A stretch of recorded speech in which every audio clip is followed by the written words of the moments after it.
Hello everyone and welcome to my WiSec 2020 talk on Acoustic Integrity Codes.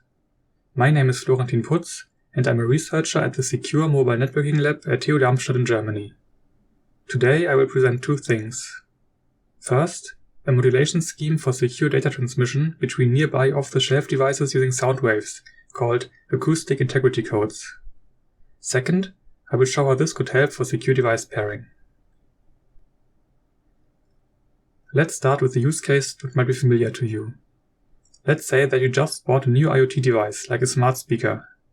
You want to be able to securely control this device using your smartphone. The devices might use a cryptographic protocol such as TLS over a Wi-Fi connection, but in any case, a secure communication channel requires a security context, such as shared keys. Secure device pairing can be used to establish an authenticated key on both devices. There are a couple of existing approaches to this that you might have come across in the past. Instant messaging apps like Signal or WhatsApp allow you to verify the security of the end-to-end encryption between two different devices by either manually comparing 60 digits or by scanning a QR code, which is displayed on the devices. Other apps like Telegram support pairing by comparing a string of emojis that are displayed. And when setting up a Bluetooth connection, you are usually expected to manually compare some numbers. While easy to implement, existing secure device pairing schemes often suffer from poor usability or can even be error-prone, such as when confronted with a rushing user who blindly accepts any security prompts.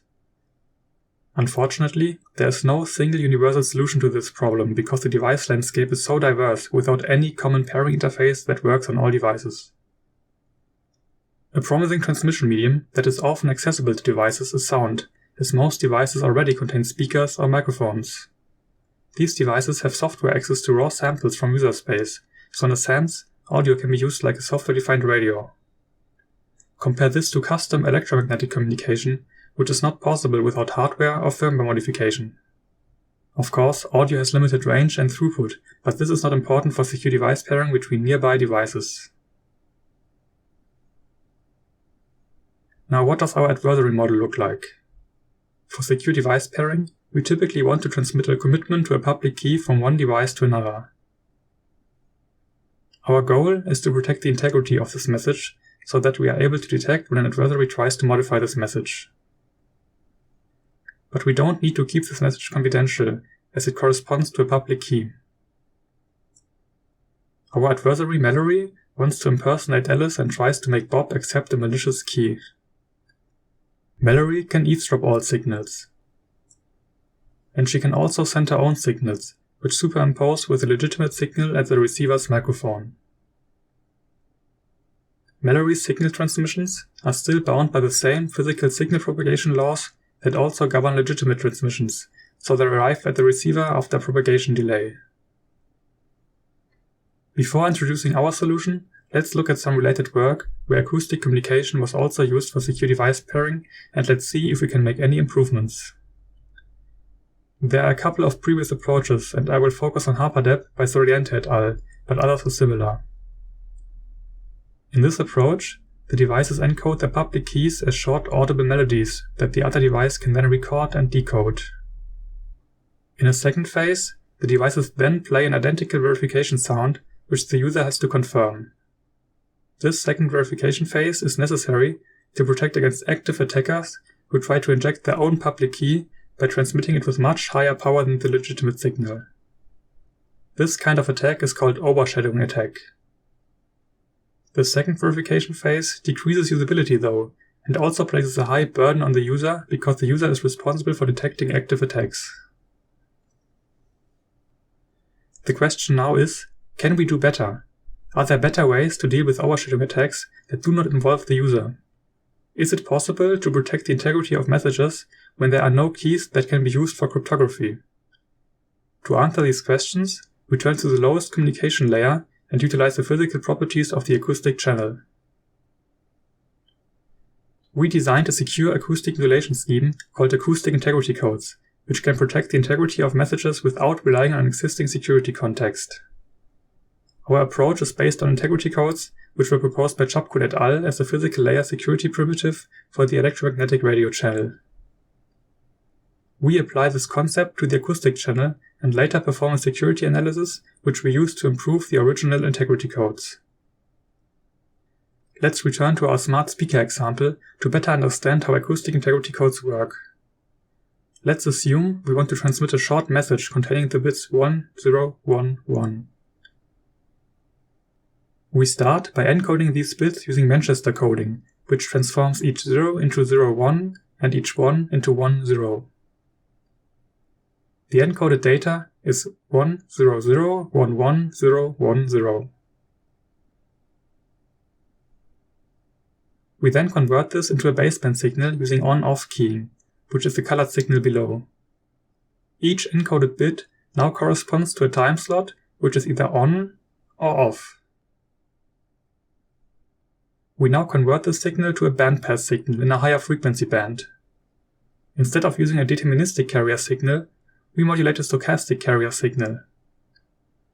We can use the near ultrasonic frequencies around 18 kHz, which most people cannot hear. The upper limit is at around 22 kHz, since most smartphones use a sampling rate of 44.1 kHz. In practice, however, the usable frequency range is lower, as audio hardware on smartphones is often no longer reliable at higher frequencies.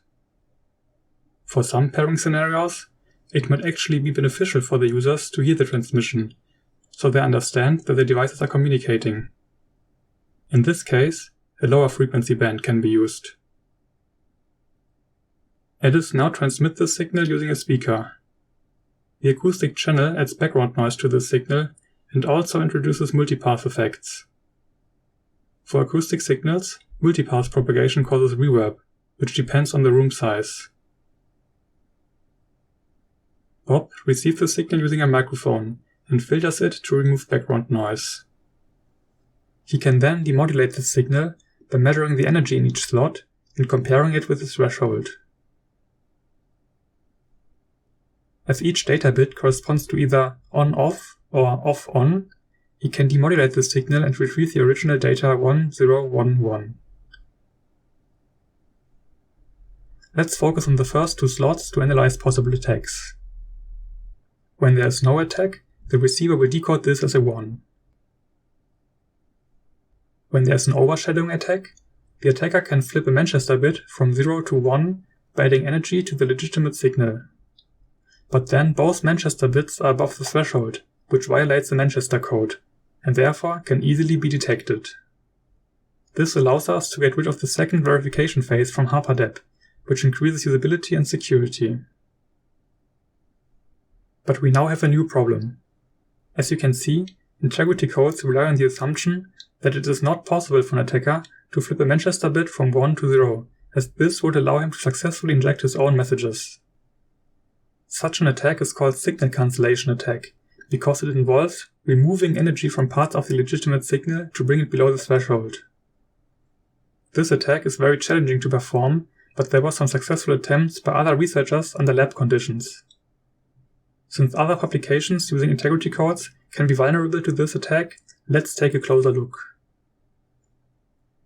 Here we have our adversary model again. For signal cancellation, Mallory needs to send the inverse of the legitimate signal, so they interfere destructively and cancel each other out. Assuming that Mallory is able to predict all the channels, she can receive the legitimate signal, invert it, and send it to Bob. Here is an example signal that Alice might send to Bob. In an ideal scenario, with no propagation delays, Mallory directly inverts the signal and also sends it to Bob. The combination of both signals at Bob's microphone looks like this. In this case, the signal cancellation attack is successful and Bob is not able to detect this. Luckily for us, the speed of sound is limited and delays the signals on all channels. Mallory's cancellation signal therefore arrives at Bob after a time delay. In this case, the signals don't sum to 0 anymore, and Alice's signal is not cancelled. Depending on the time delay, they might even interfere constructively, so Bob receives even more energy. Let's explore the influence of these delays by considering a top-down view of our example from the beginning. Mallory's cancellation signal will arrive at Bob's location at a delay that depends on the distance between the devices. The further Mallory is away, the higher her cancellation signal will be delayed relative to the legitimate signal. We assume that Alice and Bob control their immediate surroundings and would notice any attackers nearby, so there is a safe area without any attackers. The attacker can be anywhere outside this safe area. For example, when Alice and Bob are closer than 40 cm, and when the attacker is further away than 40 cm, the cancellation delay will be at least 1 millisecond due to the propagation delays. This means that Mallory cannot synchronize her cancellation signal to the original signal, so the cancellation will be imperfect and the results depend on the legitimate signal's shape. If the signal is periodic, even delayed cancellation signals can still cancel parts of the legitimate signal. Let's now explore the influence of the legitimate signal's shape. Recall that we use a random process to generate the onslaughts of our signal. The distribution of this random process has a huge effect on signal cancellation. Let's look at some examples and their qualitative differences. Here you can see 4 slots using random QPSK symbols in the onslaughts. Most other publications using integrity codes use an existing modulation scheme such as QPSK or FSK for the onslaughts, because this simplifies the implementation. Even though the individual symbols are random, the signal shape is very consistent and can be predicted, which makes it vulnerable. Compare this to Gaussian noise, which is what we use in our implementation. There's no clear shape that can be predicted. Let's evaluate the signal cancellation attacker success on both types of signals, starting with QPSK. This plot shows the attenuation that Mallory achieved for different time delays. Destructive interference occurs at multiples of the carrier period of 2 milliseconds. For these delays, Mallory is able to attack integrity codes. Note that this is possible even when Mallory is outside the safe area, which corresponds to delays greater than 1 millisecond. The second plot shows the autocorrelation of the original signal. It has the same peaks as the attenuation. We show in our paper that signal cancellation is only possible for delays with high autocorrelation. Now let's look at the same plots, but for our implementation, which uses Gaussian onslaughts. Here we have the attenuation again that Mallory achieves for different time delays. Destructive interference is only possible when Mallory's cancellation signal has no delay relative to the legitimate signal. The same can be seen when looking at the autocorrelation of the legitimate signal. The autocorrelation is close to 0 for realistic delays greater than 1 millisecond. Since Gaussian noise has minimal autocorrelation, it is optimal for securing integrity codes. We have implemented acoustic integrity codes in MATLAB for simulation and practical experiments. We can either transmit and record signals using speakers and microphones, or we can simulate a transmission using an additive white Gaussian noise channel. This plot shows a spectrogram of what a received signal could look like. You can see the on-off keying with different power levels for the on and off slots, concentrated at around 18 kHz. Our paper also includes a robustness evaluation based on our MATLAB implementation. For example, at a net bit rate of 100 bits per second and a signal-to-noise ratio of 14 decibels, we achieved a bit error rate below 0.1%. This corresponds to a transmission time of 1.2 seconds for a 128-bit hash value. Lower bit rates are more robust, while higher bit rates increase the bit error rate. Our results were reproduced by other researchers, and we were awarded the ACM reproducibility badge. We have also implemented this as a prototype on Android smartphones, which we can use to transmit short messages between nearby devices. Our implementation uses the Kotlin programming language to handle modulation, transmission, reception, and demodulation in software. We tested our implementation on various Android smartphones from different manufacturers. Let's look at a short demo of our Android prototype in the real world. The left smartphone will act as the transmitter and the right smartphone will receive our message. We start by entering the message on the left smartphone and transmit it. This will repeatedly transmit our data. Now the smartphone on the right can start receiving our message. In this case, the message was received successfully and the data is correct. Our implementation contains two different decoders. Our secure decoder, which I explained a couple of slides before, is at the bottom. The other one tries to perform maximum likelihood estimation of our signal. This corresponds to a typical decoder for classical modulation schemes like ASK, which do not consider an attacker at the physical layer. In this case, both decoders obtain the same results because there is no attacker. Let's now add a third device to this scenario, which acts as an attacker. This device will transmit the inverse data at a much higher volume. It therefore acts as an overshadowing attacker. The device to the left is still transmitting the legitimate data. Let's activate the attacker on the right and start receiving the data. We can now see the difference between the two decoding approaches. Classical modulation schemes are vulnerable to this overshadowing attack, as the received data is completely determined by the attacker. But our secure implementation can detect the attack and returns error flags for each bit. Remember that our implementation does not require any custom firmware or hardware.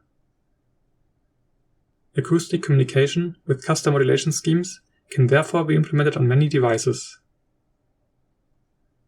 Our prototype is available as open source software, so you can experiment with it yourself. So in conclusion, the major takeaways. We have shown the difficulties of communicating between different device types and consider acoustic communication as a promising alternative for short-range communication. We designed a modulation scheme called Acoustic Integrity Codes, which allows for secure acoustic communication and pairing between different kinds of devices. Regular integrity codes can be vulnerable to signal cancellation attacks, so we analyzed the threat and showed that we can defend against these attacks by designing signals with low autocorrelation. Finally, we have implemented an open source Android prototype for demonstration purposes. Thank you for your attention.